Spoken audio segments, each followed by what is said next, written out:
देखिए, आज हम लोग इल्पो चैनल में गीत का शुभारंभ कर रहे हैं और आप लोगों को अच्छे अच्छे गीतों से वाकिफ़ करवाएंगे हम। आज से इल्पो चैनल में गीत का शुभारंभ किया जा रहा है। गीत भजन कीर्तन का शुभारंभ हो रहा है। ईश्वर से हमारी आशा है कि हमारे चैनल को आगे बढ़ाएं और अपना आशीर्वाद, ईश्वर हमें आशीर्वाद दे कि हमारा चैनल आगे बढ़े। क्योंकि व्यक्ति जब परमात्मा के ही चरणों में जाता है, उनको अपनी समस्याएं बताता है, तब वही परमात्मा उस व्यक्ति की सहायता करते हैं। तो आपको हम प्यारा सा सच्चा सा गीत सुनाने जा रहे हैं। जेठ हनुमान जी की, क्योंकि जेठ अब बैसाख ख़त्म होने वाला है, जेठ आने वाला है। जेठ में बड़ा मंगलवार पड़ता है।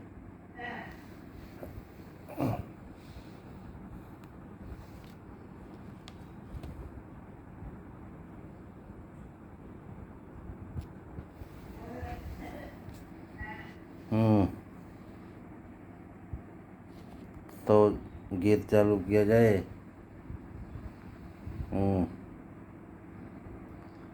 आज मंगलवार है। आज मंगलवार है, महावीर का वार है। यह सच्चा दरबार है, सच्चे मन से जो कोई ध्यावे, उसका बेड़ा पार है। चैत सुधी पूरन मंगल को जन्म वीर ने पाया है। लाल लंगोटा गदा हाथ में, सिर पर मुकुट सजाया है। शंकर का अवतार है, महावीर का वार है। ब्रह्मा जी ने ब्रह्म ज्ञान का बल भी तुम्हें पाया है। राम काज शिव शंकर ने वानर रूप सजाया है। आज मंगलवार है, महावीर का वार है। लीला अपरंपार है, महावीर का वार है। बचपन में महावीर ने हरदम ध्यान लगाया है। श्राप दिया मुनि ने, तुमको बल का ध्यान भुलाया है। राम नाम आधार है, महावीर का वार है। राम जन्म जब हुआ अयोध्या, कैसा नाच नचाया है। कहा राम ने लक्ष्मण से, या वानर मन को भाया है। राम लक्ष्मण में प्यार है, महावीर का वार है। पंचवटी से सीता को रावण जब लेकर आया है, लंका में जाकर तुमने माता का पता लगाया है। अक्षय को दिया मार है, महावीर का वार है। मेघनाथ ने ब्रह्मफास में तुमको आन फंसाया है। ब्रह्मफास में फंसा करके ब्रह्मा का मान बढ़ाया है। बजरंगी की बाकी मार, महावीर का वार है। लंका जलाई आपने, रावण भी घबराया है। श्री राम लखन को आकर के सीता संदेश सुनाया है। सीता शोक अपार है, महावीर का वार है। शक्ति बाण लग्यो लक्ष्मण को, बूटी लेने धाये हैं। लाकर बूटी लक्ष्मण जी के, तुमने प्राण बचाए हैं। राम लखन का प्यार है, महावीर का वार है। राम चरण में महावीर ने हरदम ध्यान लगाया है। राम तिलक में महावीर ने सीना फाड़ दिखाया है। सीने में राम दरबार है, महावीर का वार है। यह सच्चा दरबार है, महावीर का वार है। देखिए,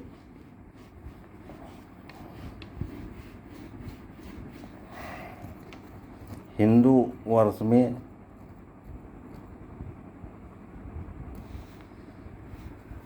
जो जेठ महीना होता है उसमें बड़ा मंगल पड़ता है और हनुमान जी ही शंकर जी के 11वां रुद्र अवतार थे। हनुमान जी पवन पुत्र और अंजनी के पुत्र थे। वो बड़े होकर भगवान राम के अनंत भक्त थे और बड़े होकर उन्होंने राम काज को किया। और जैसे एक सेवक का फर्ज है कि अपने स्वामी के प्रति वफादार रहे, वैसे हनुमान जी भगवान राम के प्रति सदा वफादार थे।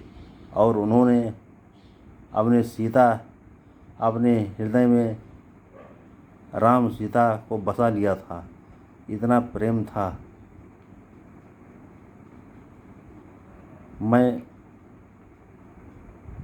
भगवान राम तो भगवान विष्णु जी के अवतार थे। उन्होंने संसार पर कई बार अवतार लिया है। भगवान विष्णु ने 24 बार इस संसार में अवतार लिया है। उन्होंने जनमानस के उद्धार के लिए अवतार लिया है। 84 लाख योनियाँ हैं। 84 लाख योनियों में मनुष्य योनि सबसे श्रेष्ठ है। कहा गया है कि क्षेत्र जल पावा गगन समीरा, पंच तत्व यादम शरीरा। हमारा शरीर 5 तत्वों से मिलकर बना है, क्षेत्र, जल, पावक, गगन और समीर। जब मनुष्य शरीर बनता है तब 5 तत्वों से बनता है, और जब मनुष्य शरीर खत्म हो जाता है तब 5 तत्व खत्म, शरीर ही खत्म हो जाता है। मनुष्य शरीर के 2 रास्ते हैं। एक, जब शरीर मनुष्य जन्म लेता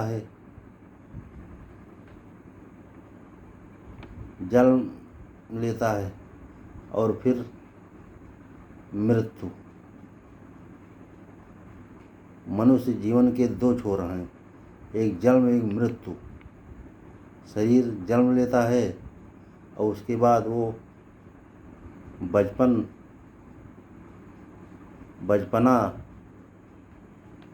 में आता है, और इसके बाद जवान होता है, और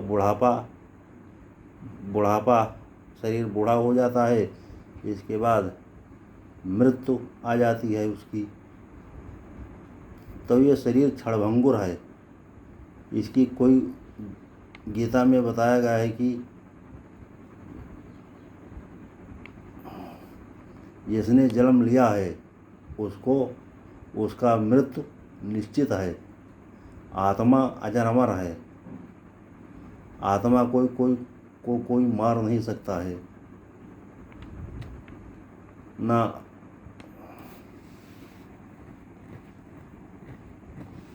नैनम छिन्दन्त शस्त्राणि नैनम दहत पावका न चैनम त्यापो न सुसैत मारुता।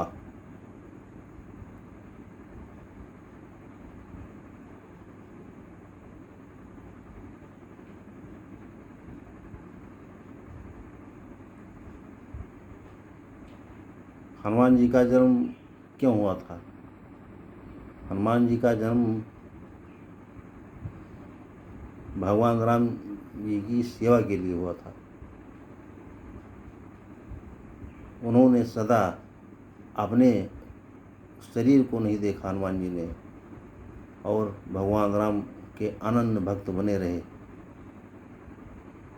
सीता जी की खोज में उन्होंने बहुत सहायता की हनुमान जी ने, और वो एक सेवक की तरह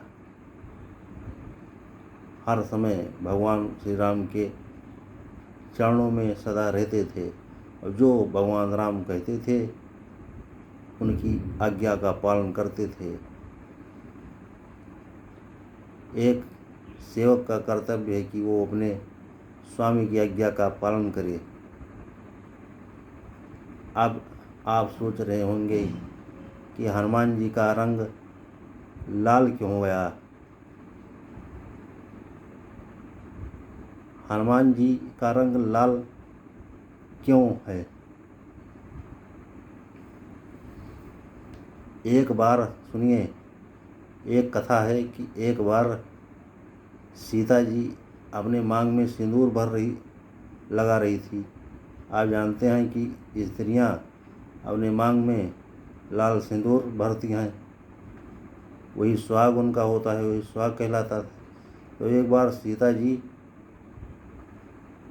अपने मांग में सिंदूर भर रही थी, तो उन्होंने हनुमान जी ने पूछा कि मैया, आप मांग में लाल सिंदूर क्यों लगा रही हैं? तो उन्होंने कहा कि मैं भगवान राम के लिए लगा रही हूँ, क्योंकि उनको मैंने पति रूप में पाया है।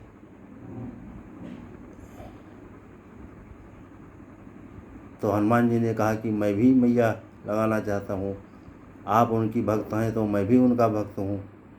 तो उन्होंने लाल सिंदूर से पूरे शरीर में लगा लिया। तभी से उनको लाल सिंदूर प्रिय हो गया और उनका शरीर पूरा लाल लाल हो गया।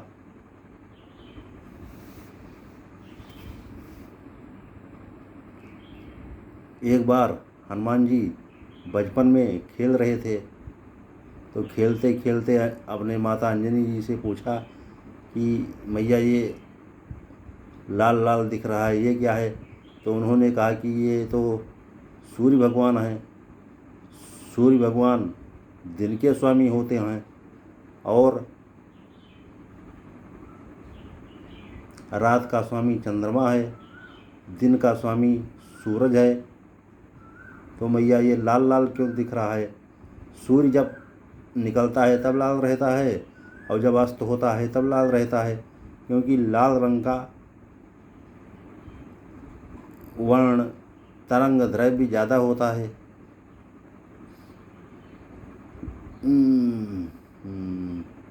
तो उन्होंने कहा कि मैं ये फल है, ये मैं खाना चाहता हूँ।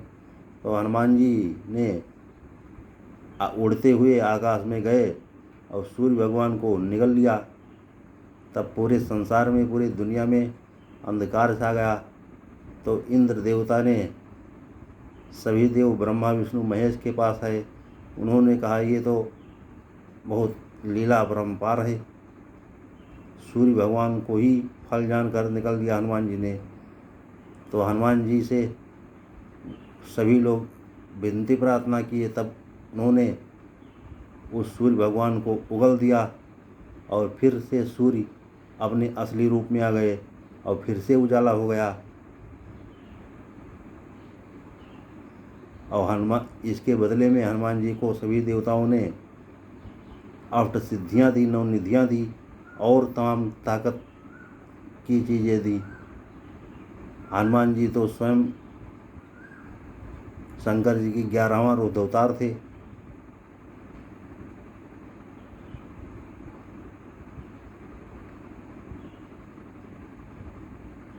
हमें हनुमान चालीसा पढ़ना चाहिए। हनुमान चालीसा पढ़ने से हमारे जीवन की समस्याएं, कठिनाइयाँ, संघर्ष दूर होता है। हमें एक सप्ताह में मंगलवार हनुमान जी का दिन है, शनिवार हनुमान जी का दिन है, तो हमें मंगलवार और शनिवार को हनुमान चालीसा का पाठ करना चाहिए। हनुमान चालीसा का पाठ करने से हमारा कर्ज से मुक्ति मिलती है और मानसिक चेतना शांत होती है, हमारी मनोकामनाओं की पूर्ति होती है। अब हनुमान जी को मनोकामना के लिए क्या क्या चढ़ाना चाहिए? हनुमान जी को मनोकामना पूर्ति के लिए चमेली का तेल चढ़ाना चाहिए, खड़ाऊ चढ़ाना चाहिए, लंगोटी चढ़ाना चाहिए और लाल रंग चढ़ाना चाहिए, नारियल चढ़ाना चाहिए, मोती चूर का लड्डू चढ़ाना चाहिए, बेसन का लड्डू चढ़ाना चाहिए हमें। और हमें और अच्छा अगर हनुमान जी का ध्यान करना है तो श्री रामचरितमानस में सुंदरकांड है, सुंदरकांड का हमें पाठ करना चाहिए।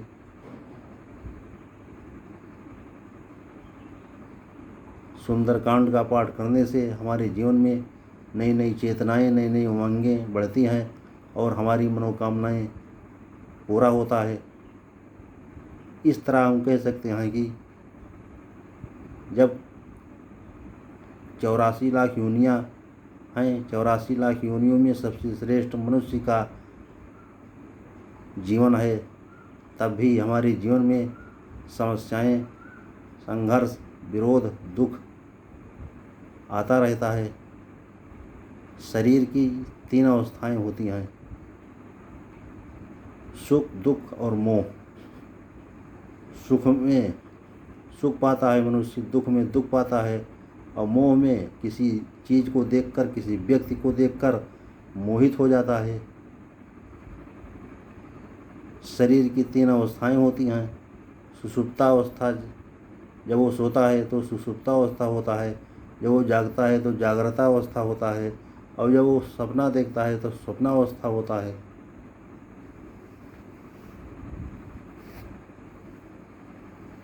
तो हमारे कहने का भाव है कि हम अपना जीवन शैली इस तरह कर लें, अपने जीवन को कर्म प्रधान होना चाहिए हमारा जीवन। माता पिता जन्म के साथ ही होते हैं। माता पिता ने तो आपको जन्म दे दिया, अब कर्म तो आपको करना है। कर्म, अच्छा कर्म करेंगे। देखिए, आप जैसा बोएंगे वैसा ही काटेंगे, जैसा पेड़ लगाएंगे वैसा आपको फल मिलेगा। अगर हम कांटेदार फल लगाएंगे तो हमें कांटा मिलेगा, अगर हम फूलदार फल लगाएंगे तो हमें फूलदार मिलेगा, अगर हम फलदार फल लगाएंगे तो हमें फलदार फल मिलेगा। संस्कृत में कहा गया है, सठे साठे समाचरेत, दुष्ट के साथ दुष्टता का व्यवहार कीजिए। जो आपके साथ जैसा व्यवहार करे उसी के साथ वैसा व्यवहार कीजिए। हनुमान जी ने तो किसी के साथ गलत नहीं किया। हनुमान जी सदा भगवान राम काज किया उन्होंने। एक सेवक का कर्तव्य है कि वो अपने स्वामी के प्रति वफादार रहे, तो वो सारे गुण हनुमान जी में थे। हनुमान जी ने सदा भगवान श्री राम की सेवा की, माँ सीता की सेवा की।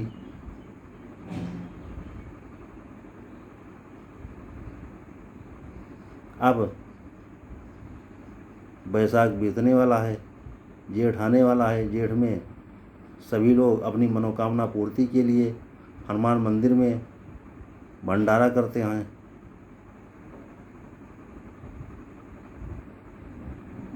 और उनकी मनोकामनाएं पूरी होती है। आप मनोकामना पूर्ति के लिए जेठ में हनुमान मंदिर में, हनुमानगढ़ी में भंडारा कीजिए, जिससे आपकी मनोकामनाएं पूरी होंगी और आपके जीवन में नई नई खुशियाँ, नया नया रंग आएगा।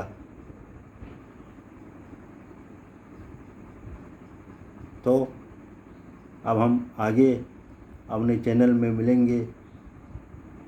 आप हनुमान जी की तरह बलवान बनिए, हनुमान जी की तरह बुद्धिमान बनिए। हनुमान जी में एक सारे गुण थे, अष्ट सिद्ध नौ निधि के दाता थे। उनमें 8 सिद्धियां थी और 9 निधियां थी।